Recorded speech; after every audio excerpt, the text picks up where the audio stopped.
beyond this body and senses, there lies this mind.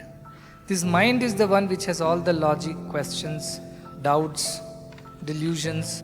Beyond the mind lies purity of intellect. This intuition arises from this intellect which is pure in nature. And beyond that is the Atman, which has no attributes whatsoever. It is absolute peace, absolute bliss. There are few who rise beyond the mind, beyond their logic and rational, and depend on that pure intellect that is also a faculty given to man. And intuition arises from that purity of intellect. So it is like this. Whom do you ask for a solution? You will get the solution from that. If you ask the mind for this solution, mind will guide you, do this, don't do this. This is where the logic and rational come. If you go one step up and ask that pure intellect to guide, which is intuition, then it will tell you how exactly you should do beyond the realms of logic and rational. Now, somehow in our education, in our upbringing, we have been trained only to use our mind and logic because our experience is limited to our five senses. So, mind judges every decision based on physical experiences of these five senses.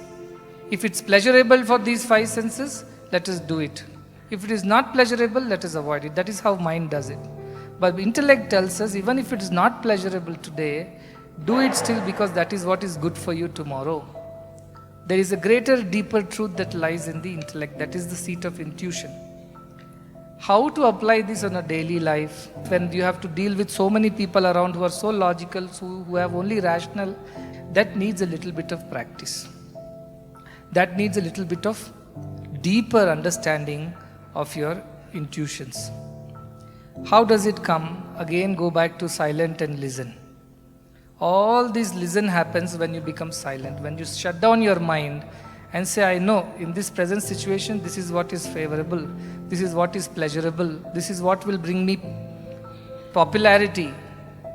But at the same time, something deep down is there which is telling me that something is not correct with this. So I must go back, sit down, meditate, silence my mind, keep all the logic out, and depend on that intuition voice which comes from within.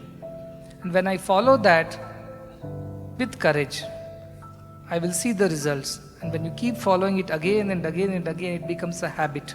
If you use this intuition born out of the intellect, pure intellect, it will become strong over a period of time.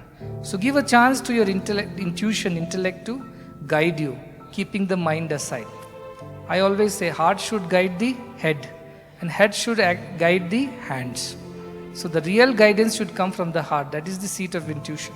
Practice this of going back to silence, trying to shut your mind and try to listen to something that is telling you from deep within. And everybody has it. Every single being has this deep intuition. But the mind is a bad enemy which comes and overpowers and says, no, do this because this is what will give you temporary pleasure, happiness or popularity or fame. This is what will please everybody. And that's how we fall into the trap of mind and keep doing that.